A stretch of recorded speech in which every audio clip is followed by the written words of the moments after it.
So hi everyone. তো পশ্চিমবঙ্গে আমাদের প্রত্যেককে স্টুডেন্ট কোনো না কোনো পরীক্ষার প্রিপারেশন করছি আমরা। তো এবার কিন্তু আমরা দ্বিধাবোধে আছি যে আমাদের পরীক্ষা তো নেই সামনে, কিন্তু আমরা প্রিপারেশন করবো কিছুর জন্য এখন। তো একটা কথা বলে রাখি ভাই, প্রিপারেশন তুমি যদি করে থাকো তো যখনই পরীক্ষা আসবে তখনই তুমি সেটাকে ট্যাকেল করতে পারবে, সেটাকে তখনই মানে ক্লিয়ার করতে পারবে। যদি প্রিপারেশন যদি ভাবো যে আমি অ্যাপ্লাই করার পর প্রিপারেশন শুরু করবো বা নোটিফিকেশন আসার পর প্রিপারেশন করবো, তো I don't think that is appropriate. তো এবার আমি সেই মানে মানে দূর করার জন্য বা যে কোনো পরীক্ষা করার জন্য আমাদের যে মূল বিষয় হচ্ছে সেটা হচ্ছে আমাদের হিস্ট্রি, তারপর হচ্ছে আমাদের জিওগ্রাফি, পলিটি, এই তিনটা হচ্ছে আমাদের কোর সাবজেক্ট। তারপর আমাদের পেয়ে যাবো আমরা সায়েন্সের গ্রুপটা, স্ট্যাটিক জিকে। তারপর আমাদের মানে এই জিকের জন্য বলছি আমি এটা, ঠিক আছে, স্ট্যাটিক জিকে। আর কিছু কিছু পরীক্ষা আমাদের ইংলিশও থাকে, তো ইংলিশও আমরা কভার করব। তারপর হচ্ছে ম্যাথ আর রিজনিং তো তাই আছে, ঠিক আছে। তো আপাতত আমরা জিকে দিয়ে শুরু করছি, ম্যাথ আর রিজনিং আমরা তাও শুরু করব। এটা এখনো মানে দিন কোন ঠিক করা হয়নি কবে থেকে শুরু করব আমরা। জাস্ট আমরা প্রথম আগে মানে ইতিহাসটা দিয়ে শুরু করি। ইতিহাসটা যেন একটা মানে লায়ন শেয়ার মানে থাকে, যেহেতু মানে সিংহ পরিমাণ কোশ্চেন কিন্তু ইতিহাস থেকে এসে থাকে যে কোনো পরীক্ষা, সেটা ডাব্লিউবিসিএস দেখো, ডাব্লিউবিসিএস কিন্তু 50 নাম্বার আমাদের ইয়ে থেকে হিস্ট্রি থেকে এসে থাকে। তো তাই আমি আপনাদের জন্য একটা ক্লাস নিয়ে এসেছি। আমাদের প্রথমে আমরা ইতিহাসকে কমপ্লিট করব, তারপর আমরা একে একে অন্যান্য গুলো কভার করার চেষ্টা করব। তো আজকে ক্লাসে আমরা দেখবো যে ইতিহাস কি এবং সেই বিষয়ে আমরা জানবো, ঠিক আছে। তো ক্লাসটা লাস্ট পর্যন্ত দেখো, আই হোপ ক্লাসটা ভালো লাগবে, আর ক্লাস শেষে জানাবে কেমন লাগলো ক্লাসটা, ঠিক আছে।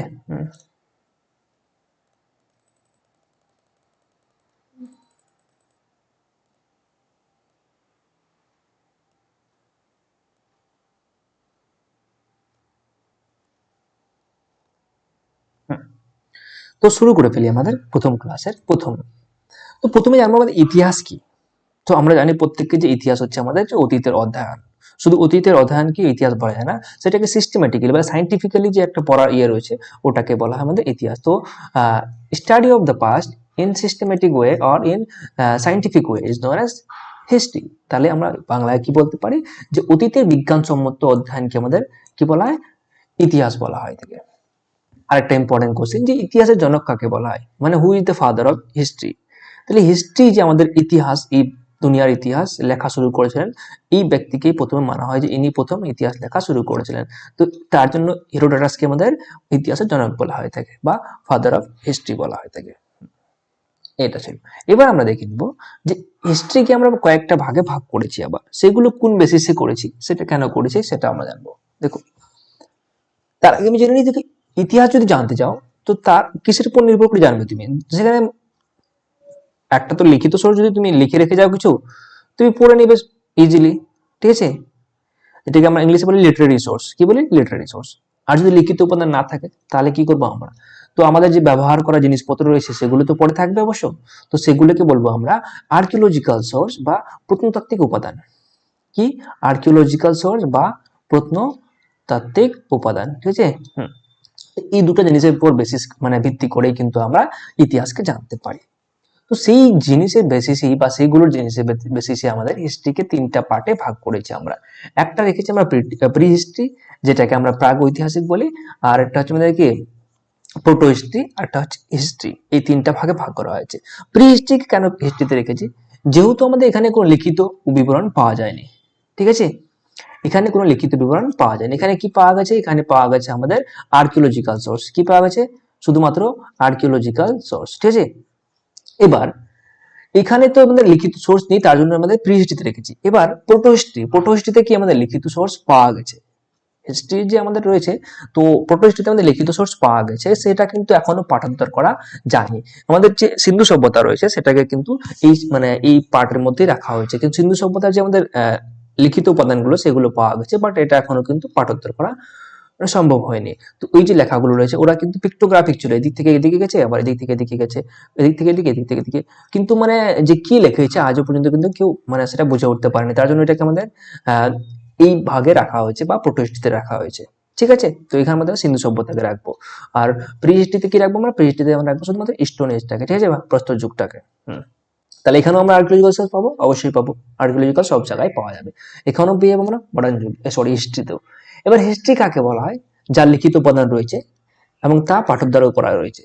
ঠিক আছে, লিখিত উপাদান তো পেয়েছি আমরা, কিন্তু সেটা আমরা কি করতে পারি, সেটা আমরা পাঠক দ্বারাও করতে পারি বা পরেও বুঝতে পারি। তার জন্য আমাদের এটাকে হিস্ট্রিতে রাখা হয়েছে। এবার হিস্ট্রিকে আমরা ফার্দার তিনটা ভাগে ভাগ করেছি। সেটা হচ্ছে আমাদের প্রাচীন হিস্ট্রি, সরি অ্যানসিয়েন্ট হিস্ট্রি, যেটাকে আমরা প্রাচীন কালের মধ্যে ইতিহাস বলি, মধ্যকালীন ইতিহাস বা মিডিয়েভাল হিস্ট্রি, আর এটা হচ্ছে আমাদের আধুনিক হিস্ট্রি বা মডার্ন হিস্ট্রি। ঠিক আছে, তো আমি সাথে সাথে ইংরেজি নামগুলো বলে থাকবো, তাতে তোমাদের সুবিধার্থে মানে তাদের মানে সুবিধা হয় বুঝতে। এবার আমরা এই হিস্ট্রি ডিভাইডেশন দেখলাম, কিভাবে ভাগ করেছি। আই হোপ এটুকু কভার হয়েছে। হ্যাঁ, আরেকটা কথা বলে রাখি আমি, মানে বেসিক থেকে যেহেতু করছি আমরা, তো এখানে আমাদের কথায় কথায় পাবো আমরা খ্রিস্টপূর্বাব্দ এবং খ্রিস্টাব্দ, বা একটা পাবো বিসি ইংলিশে আর একটা পাবো এডি। এই বিসি আর এডির মানে ফারাকটা কি বা পার্থক্যটা কি? আমাদের জেসাস খ্রিস্ট, যে আমাদের ইয়ে রয়েছে জেসাস খ্রিস্ট ধর্মগুরু, তো এনার যে বার্থ হয়, এই বার্থটাকে জিরো ধরা হয়। এর বার্থের পরে যতগুলো ঘটনা হয়ে গেছে, মনে করো 1 এডি 2 এডি, মানে এর বার্থের পরে যতগুলো হয়েছে সেটাকে আমরা এডি ধরে থাকি, মানে আফটার ডেনন। ঠিক আছে, এবার এর জন্ম থেকে মানে 1 বছর আগে কিছু হয়েছে, সেটাকে আমরা কি বলবো 1 বিসি, মানে তার জন্মের 1 বছর আগে। তাহলে বিফোর খ্রিস্ট, ঠিক আছে, বিফোর খ্রিস্ট 1 বিসি, মানে 1 বছর আগে জন্মের।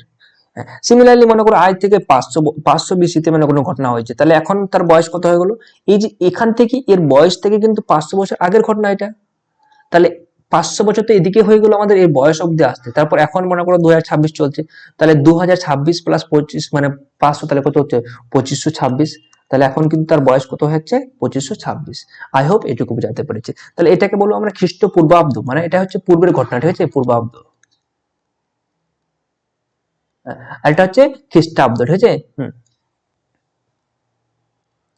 খ্রিস্ট পূর্বাব্দ, বা এটা হচ্ছে খ্রিস্টাব্দ, ঠিক আছে। হ্যাঁ, এবার আমরা চলে আসবো নিচের দিকে, দেখবো এখানে আমাদের যে ইতিহাস রয়েছে, সেই ইতিহাসের মানে এক একটা পার্টকে এবার দেখবো। আমাদের প্রি হিস্ট্রি রয়েছে, প্রি হিস্ট্রি থেকে বেশি কোশ্চেন আসে না পরীক্ষায়। এবার প্রি হিস্ট্রিকে আমরা তিনটা ভাগে ভাগ করেছি, সেগুলো কি কি দেখে নিচ্ছি এখানে। প্রি হিস্ট্রিকে বা প্রাক ঐতিহাসিককে আমাদের 3 ভাগে ভাগ করা হয়েছে। একটা হচ্ছে প্রাচীন প্রস্তর যুগ, মধ্যপ্রস্তর যুগ আর নবপ্রস্তর যুগ। এই যে এটা রয়েছে আমাদের প্যালিওলিথিক, এটাকে আমরা প্রাচীন প্রস্তর যুগ বলা হয় বা পুরাপ্রস্তর যুগ বলা হয়, ঠিক আছে। তো আমরা প্রাচীন প্রস্তর যুগ বলতে পারি, প্রাচীন প্রস্তর যুগ, ঠিক আছে। তারপর দেখবো আমরা কি মেসোলিথিক যুগ, আর একটা হচ্ছে নিওলিথিক যুগ। এছাড়াও আমাদের এই 3টা ফেজের পর আরেকটা ফেজ চলে আসে, সেটাকে বলি আমরা ক্যালকোলিথিক বা চ্যালকোলিথিক বা তাম্রপ্রস্তর যুগ, ঠিক আছে। তো 4 নম্বর ফেজ যেটাকে বলা হয় সেটা হচ্ছে আমাদের চ্যালকোলিথিক বা ক্যালকোলিথিক এজ, ঠিক আছে। আর এটাকে আমরা বাংলায় বলি তাম্রপ্রস্তর যুগ। এটা আমাদের ওই 3টা ফেজের পরবর্তী, এটা কিন্তু প্রস্তর যুগ না, প্রস্তর যুগের পরবর্তী ফেজটা, ঠিক আছে। তো আমরা এক এক করে এবার দেখে ফেলি সবগুলোকে। হ্যাঁ, দেখো প্যালিওলিথিক এজ যেটা রয়েছে আমাদের, সেটা হচ্ছে আমাদের সবচেয়ে ওল্ডেজ এজ।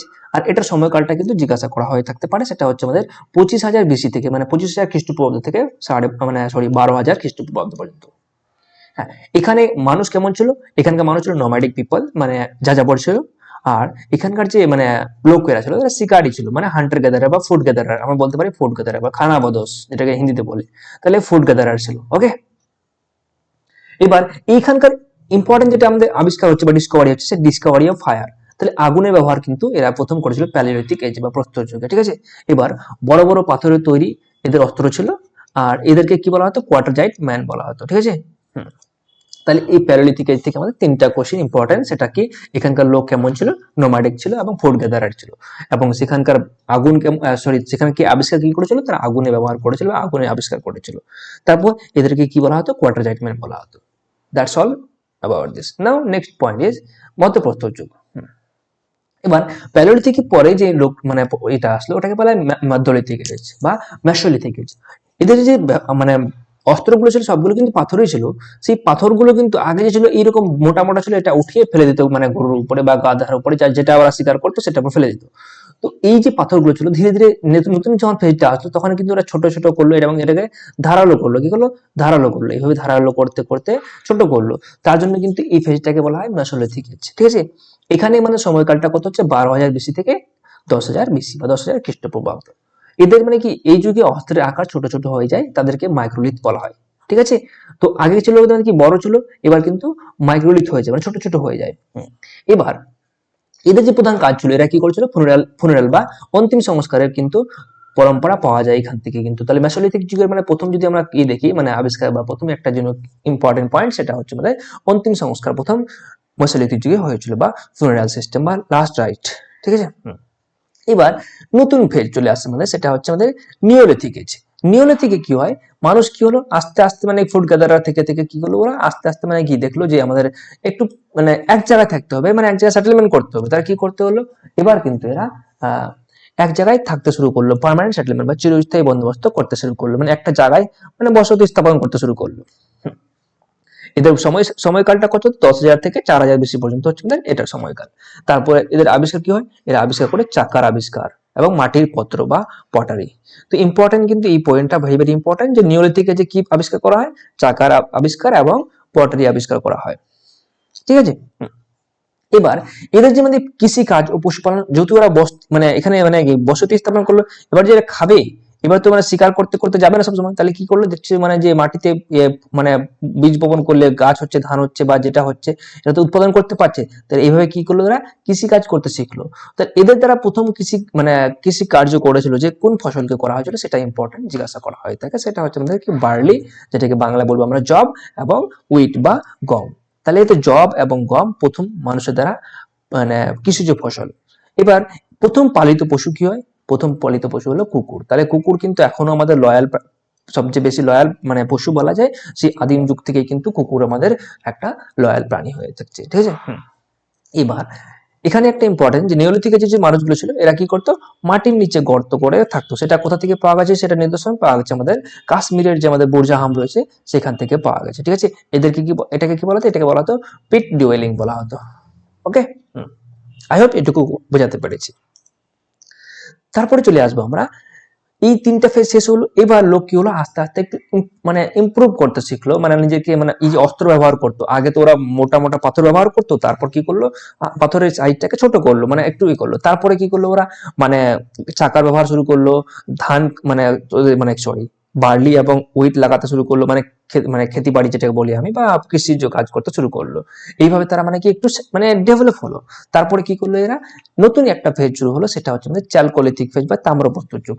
এই যুগ হচ্ছে আমাদেরকে প্রস্তর যুগের একটা শেষ পর্যায়ে বলা যায়। ঠিক আছে। এখানে মানুষ কিসে আবিষ্কার করেছিল, তামার আবিষ্কার করেছিল। তো ইম্পর্টেন্ট কোশ্চেন জিজ্ঞাসা করা যায় যে মানুষের দ্বারা প্রথম আবিষ্কৃত ধাতু কোনটি, সেটা হচ্ছে আমাদের তামা বা কপার। ঠিক আছে। আর এই সময় থেকে আমাদের আদিম শিল্পায়ন শুরু হয়, এখান থেকে কিন্তু আমাদের শিল্পায়ন শুরু হয়। আর এই শিল্পায়নের যে আমার রয়েছে সেটা আমরা কোথায় দেখতে পারি, তার পরবর্তী একটা সভ্যতা শুরু হয়, সেটা হচ্ছে আমাদের সিন্ধু সভ্যতা। ঠিক আছে। এবার আমরা পরবর্তী যে রয়েছে চ্যাপ্টার রয়েছে বা পরবর্তী পার্ট রয়েছে, আমরা সিন্ধু সভ্যতা পড়বো। তো আমরা এই মানে প্রি হিস্ট্রিটাকে কমপ্লিট করলাম। প্রি হিস্ট্রির মধ্যে আমাদের কতগুলো কোশ্চেন হতে পারে আমি একবার রিপিট করে দিচ্ছি। দেখো, ইতিহাস এর জনক কাকে বলা হয়, হেরোডোটাসকে বলা হয়। ইতিহাসকে তিনটা ভাগে ভাগ করা হয়েছে, প্রি হিস্ট্রি, প্রোটো হিস্ট্রি আর হিস্ট্রি। প্রাগ ঐতিহাসিক, আদ্য ঐতিহাসিক, আর একটা হচ্ছে ঐতিহাসিক। ঠিক আছে। প্রোটোটাকে আমরা কি বলবো, আদ্য ঐতিহাসিক বলবো। হ্যাঁ। এবার ইতিহাসকে আবার আমাদের তিন ভাগে ভাগ করেছি আমরা, সেটা হচ্ছে প্রাচীন প্রাচীন ইতিহাস, মধ্য ইতিহাস ও আধুনিক ইতিহাস।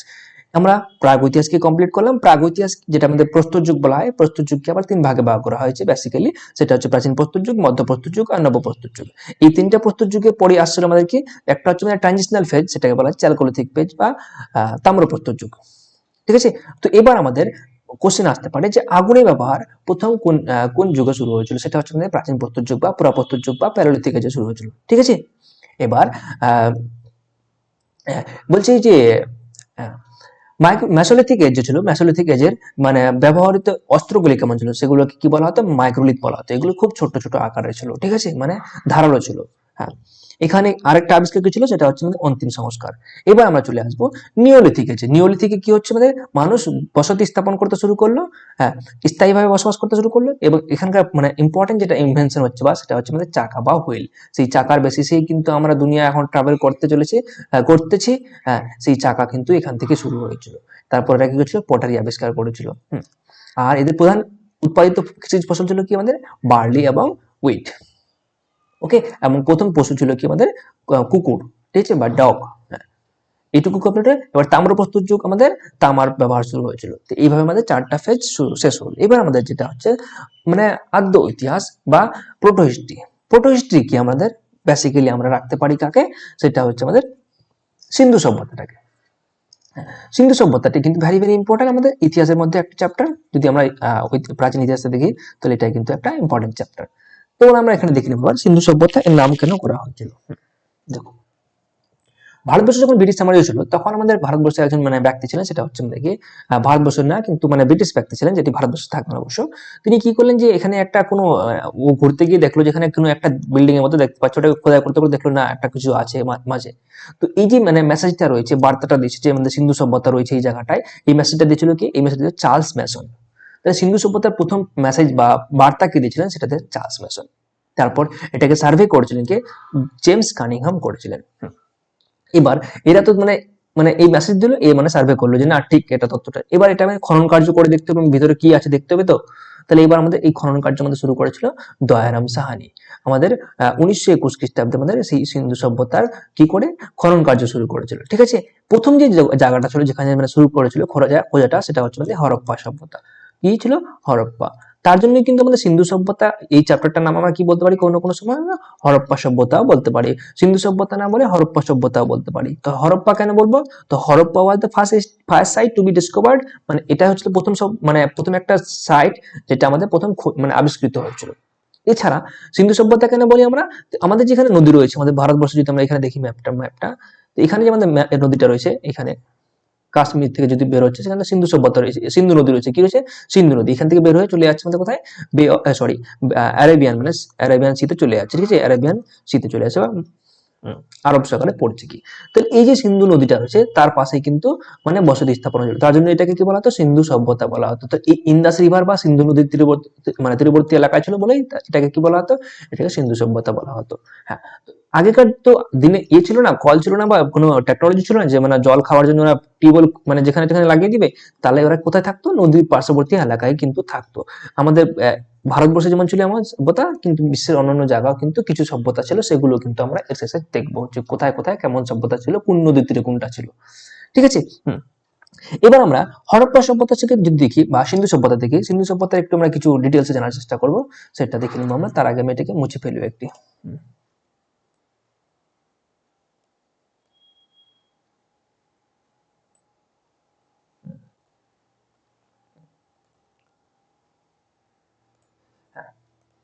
চলে আসছি আমরা এখানে এবার। হ্যাঁ, সিন্ধু সভ্যতা আমাদের যে আমাদের ভারতবর্ষের ম্যাপটা রয়েছে, যদি আমরা ম্যাপটা দেখি এখানে, এরকম ম্যাপটা যদি দেখি, ম্যাপটা আমি ঠিক আঁকাতে পারবো না এখন, জাস্ট আমি ট্রাই করছি এখানে। ঠিক আছে, তো এখানে আমাদের ম্যাপটা যদি দেখি আমরা, এরকম একটা ম্যাপ আছে।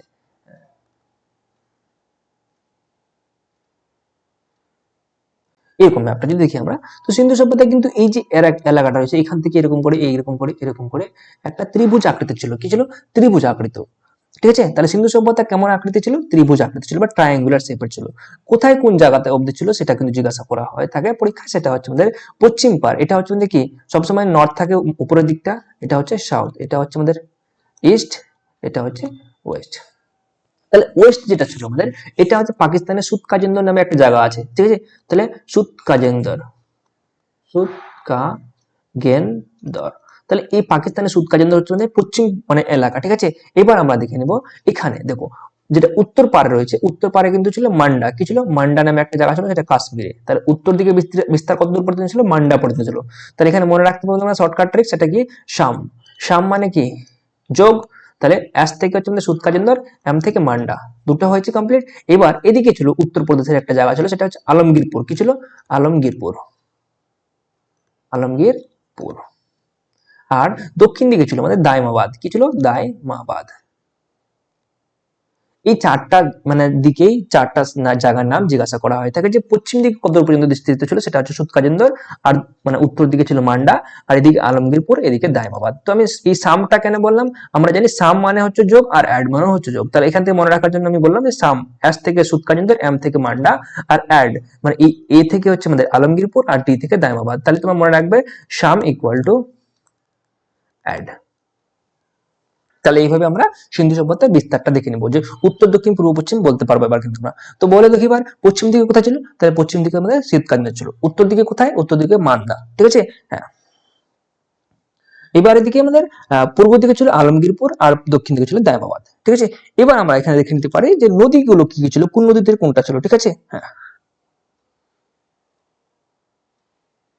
এখানে যদি দেখি আমরা, তো এখানে আমরা একটা নদী ছিল, সেটা ছিল ডাক্স নদী। কি ছিল? ডাক্স নদী তীরে ছিল। পশ্চিম দিকে কোন নদী তীরে ছিল? ডাক্স নদী তীরে। আর এখানে আমাদের ছিল চেনাব নদী। কোন নদী ছিল? চেনাব নদী, বা যেটাকে আমরা চন্দ্রভাগা বলে থাকি, চেনাব নদী। হ্যাঁ। আর এখানে ছিল আমাদের আহ এখানে ছিল আমাদের যেটা পূর্ব দিকে ছিল, পূর্ব দিকে ছিল হিন্ডন রিভার। কি ছিল? হিন্ডন রিভার। তাহলে এটাও মনে রাখবে, হিন্ডন রিভার, ঠিক আছে, হিন্ডন। আর এখানে ছিল আমাদের প্রবরা নামে একটা নদী ছিল, প্রবরা বা প্রভরা, ঠিক আছে, মনে রাখবে। তাহলে এখানে মনে রাখবে ডাক্স রিভার পশ্চিম দিকে, উত্তর দিকে ছিল আমাদের চেনাব রিভার, আর পূর্ব দিকে ছিল কি আমাদের হিন্ডন রিভার, আর এদিকে ছিল আমাদের প্রবরা রিভার, ঠিক আছে। তাহলে মনে রাখবে পশ্চিম দিকে সুৎকাজন্দর ডাক্স নদী তীরে, উত্তর দিকে আমাদের মান্ডা রয়েছে চেনাব নদী তীরে, আলমগীরপুর হিন্ডন রিভারের নদী তীরে, আর দক্ষিণ দিকে যেটা রয়েছে আমাদের সেটা হচ্ছে আমাদের কি দায়মাবাদ প্রবরা নদীর ভিতরে। তাহলে এইটুকু আমাদের সিন্ধু সভ্যতা কমপ্লিট হলো। এবার আমরা দেখে নেব সিন্ধু সভ্যতার সময়কালটা কত থেকে কত হয়। তো সিন্ধু সভ্যতার যে সময়কালটা রয়েছে, এটার মধ্যে বিভিন্ন রকম মানে ক্রিটিক্স রয়েছে, বিভিন্ন রকম আমাদের মতভেদ রয়েছে ঐতিহাসিকদের মধ্যে, কিন্তু যেটা আমাদের বেশিরভাগ মানে গ্রহণযোগ্য হয়ে থাকে, সেটাকে আমরা ইতিহাসে মানে কোশ্চেন মানে কি বলে একটা তথ্য হিসেবে ধরে রাখতে পারি। সেটা হচ্ছে কি 2500 থেকে 1750 এই সালটাকে আমরা একটা অ্যাপ্রোপ্রিয়েট সাল মনে করে রাখি, ঠিক আছে, বা এটা একটা মানে বলা যায় এটা হচ্ছে সবচেয়ে বেশি অ্যাকসেপ্টেবল ইতিহাসের একটা ইসের মধ্যে, ক্রিটিক্স এর মধ্যে, ঠিক আছে। এবার এই হলো আমাদের সিন্ধু সভ্যতার কিছু ডেটা। এবার আমাদের সিন্ধু সভ্যতার যে বিভিন্ন রকম সাইট গুলো ছিল, বিভিন্ন রকম যে মানে স্থানগুলো ছিল, সেই স্থানগুলো কবে কোথায় কে আবিষ্কার করলো সেগুলো থেকে কোশ্চেন জিজ্ঞাসা করা হয়ে থাকে, কোথায় কি পাওয়া গেছিল সেখান থেকে। হ্যাঁ, তাহলে আমি যেগুলো ইম্পর্টেন্ট পয়েন্ট সেগুলোকে নিয়ে আসার চেষ্টা করেছি।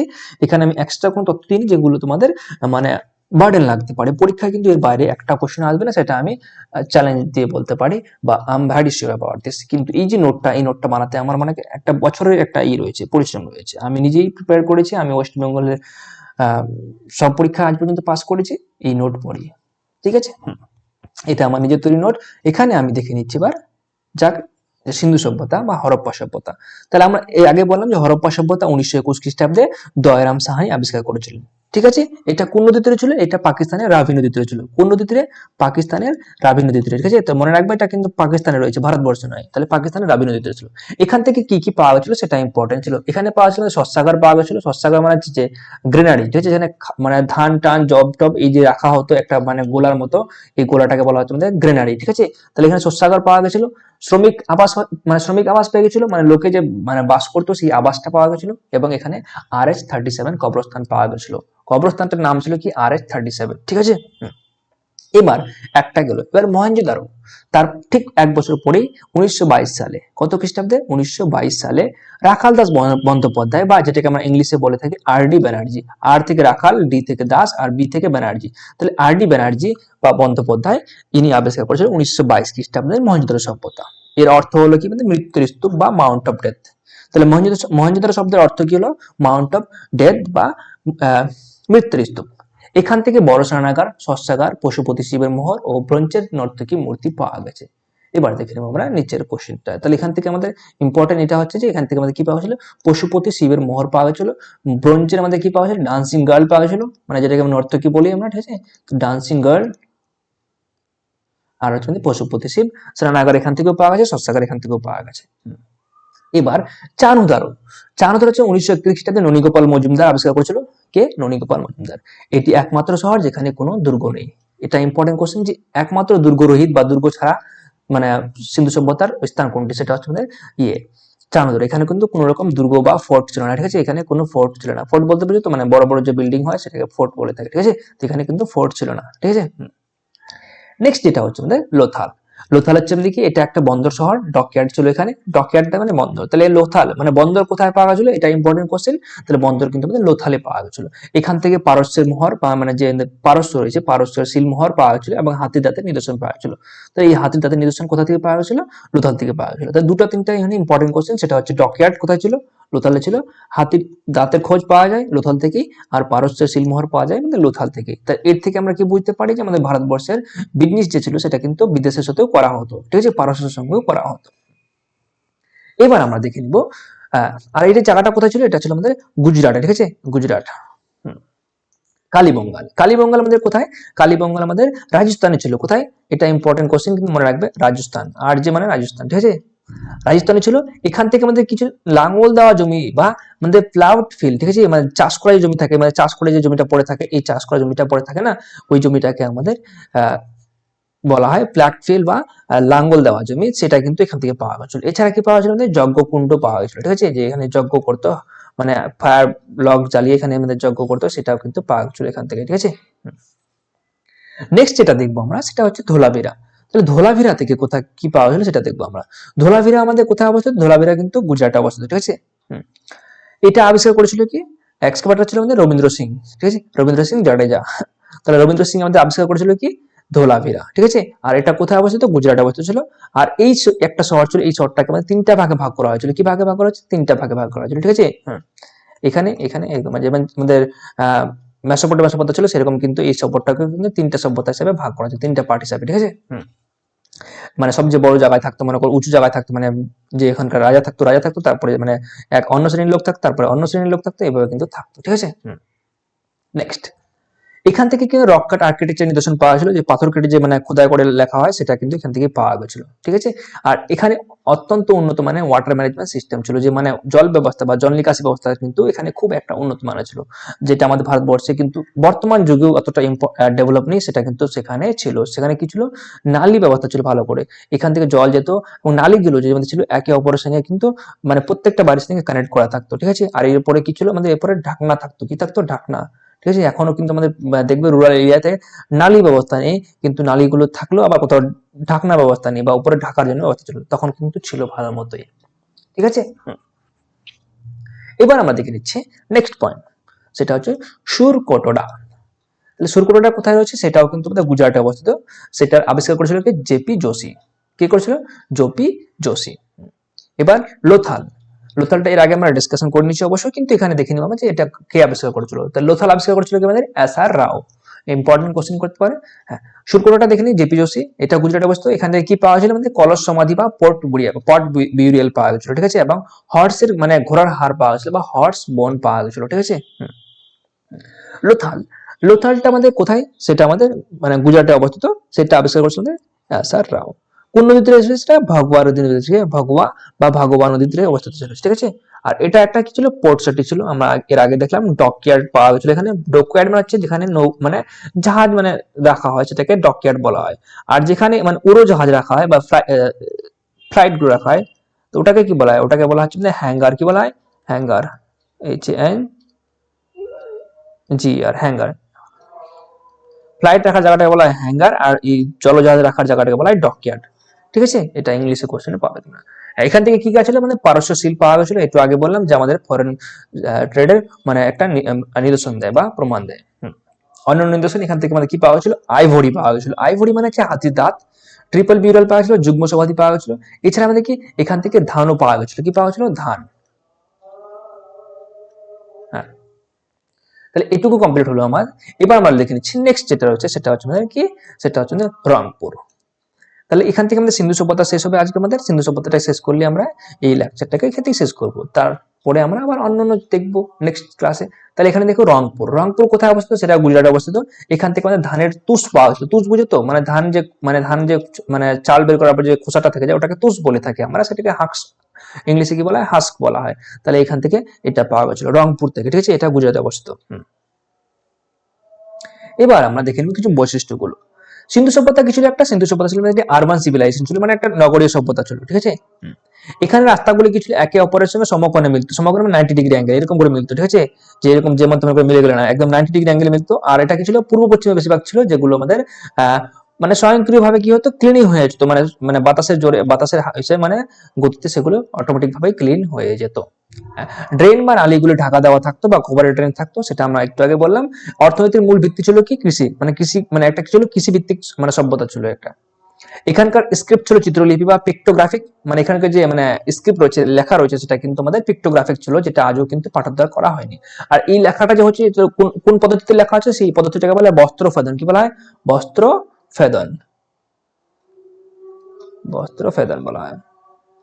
বস্ত্র ফেদন মানে হচ্ছে এদিক থেকে রাইট, লেফট থেকে গেছে রাইটে, আবার রাইট থেকে গেছে লেফটে, মানে যেখান থেকে শেষ হয়েছে সেখান থেকে শুরু করে দিচ্ছে, যেখান থেকে শেষ হয়েছে এভাবে কিন্তু লেখা শুরু করেছিল, ঠিক আছে। তার জন্য এই লেখাটাকে বলা হয় মানে কি? বস্ত্র ফেদন বলা হয়। কি বলা হয়? বস্ত্র ফেদন, ঠিক আছে। এবার এখানে দেখবো সিন্ধু সভ্যতার মানুষ কিন্তু যুদ্ধ বা তালোয়ারের সঙ্গে কিন্তু পরিচিত ছিল না, তাহলে এরা কিন্তু এই শর্ট এবং মানে ওয়ারের সঙ্গে কোনো রকম ভাবে মানে পরিচিত ছিল না। এখানকার সিলমোহরে কি পাওয়া গেছিল, ইউনিকর্ন বা একশৃঙ্গ প্রাণী পাওয়া গেছিল, এটা কিন্তু সেই সিন্ধু সভ্যতার মানে একটা ইম্পর্টেন্ট হ্যাঁ, তাহলে ইউনিকর্ন পাওয়া গেছিল এখান থেকে। হ্যাঁ, এবার তোমরা মুভি দেখতে যদি চাও সিন্ধু সভ্যতা মানে কিভাবে ছিল মানে সভ্যতা, সেটা তুমি না ঋত্বিক রোশনের একটা মুভি রয়েছে, সেটা হচ্ছে দেখি মহেঞ্জোদারো নামে একটা মুভি রয়েছে, ইউটিউবে অ্যাভেলেবেল আছে, সেটা দেখে নিতে পারো। মহেঞ্জোদারো খুবই ভালো একটা ইম্পর্টেন্ট মুভি, মানে ইতিহাসের কিন্তু অনেক ডেটা তুমি ওখান থেকে পেয়ে যাবে। আগে এই চ্যাপ্টারটা পড়ে গিয়ে দেখবে, দেখো তোমার ডেটাগুলো অটোমেটিকলি তোমার মাইন্ডে মানে গেঁথে যাবে, মানে সেভ হয়ে যাবে, ঠিক আছে। এবার এখানে যদি পরিমাপ করতো, মানে সিস্টেমটা ছিল কি ছিল, বার্টার সিস্টেম থাকতো, তুমি আমাকে 10 কেজি চাল দাও, আমি তোমাকে 2 কেজি দিচ্ছি, অন্য কোনো একটা মানে মূল্যবান রত্ন দিচ্ছি বা এমন কিছু ছিল, ঠিক আছে। বার্টার সিস্টেম মানে অদলা বদলি, ওটাকে বলা হতো বার্টার সিস্টেম। কি বলা হতো ইংলিশে, বার্টার সিস্টেম, মানে টাকা পরিবর্তে না, এবার কিন্তু কোনো জিনিসের পরিবর্তে, সেটাকে বার্টার সিস্টেম বলা হতো। আর এখানে যে ওজন মাপা হতো, এখানে বাটখারা দিয়ে মাপা হতো, সেই বাটখারা গুলো যে ছিল ন্যূনতম ওজন ছিল 16 কেজি, তাহলে ওই লোকগুলো মানে কিন্তু মানে বেশি বেশি করে মাল ইউজ করতো অবশ্যই, তাহলে 16 কেজি করে থাকতো এক একটা বাটখারা, ঠিক আছে। হ্যাঁ, তাহলে এই হলো আমাদের সিন্ধু সভ্যতা কমপ্লিট। তাহলে সিন্ধু সভ্যতার কিন্তু এর বাইরে একটাও কোশ্চেন আসবে না, আই হোপ। তাহলে কেমন লাগলো ক্লাসটা এবার জানাও। এবার আমরা দেখে নিব যে এর সমসাময়িক কিছু সভ্যতা ছিল যা আমাদের বিশ্বের বিভিন্ন জায়গায় ছিল, আমরা দেখে নিচ্ছি সেগুলো কিন্তু একটা এই একই লেকচারের মধ্যে, এটা অন্য লেকচারে না টেনে নিয়ে, ঠিক আছে।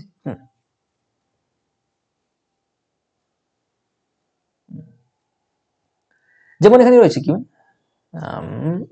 হ্যাঁ এখানে কয়েকটা সভ্যতা রয়েছে, সেটা হচ্ছে দেখি মেসোপটেমিয়া। মেসোপটেমিয়া কোথায় ছিল, টাইগ্রিস ও ইউফ্রেটাস নদীর তীরে অবস্থিত ছিল, ঠিক আছে। মেসোপটেমিয়া খুবই ইম্পর্টেন্ট সভ্যতা একটা। মেসোপটেমিয়া সভ্যতা কোন নদীর তীরে অবস্থিত ছিল, টাইগ্রিস ও ইউফ্রেটাস নদীর তীরে ছিল। আমি একটু আগে বললাম যে যে কোনো সভ্যতা ছিল সেটা কিন্তু নদীর তীরেই অবস্থিত ছিল। কেন নদীর তীরে ছিল, যেহেতু আমাদের জলের এখান থেকে স্রোত ছিল নদীর তীরে, তাহলে টাইগ্রিস ও ইউফ্রেটাস নদীর তীরে ছিল আমাদের এই মেসোপটেমিয়া ছিল, ঠিক আছে।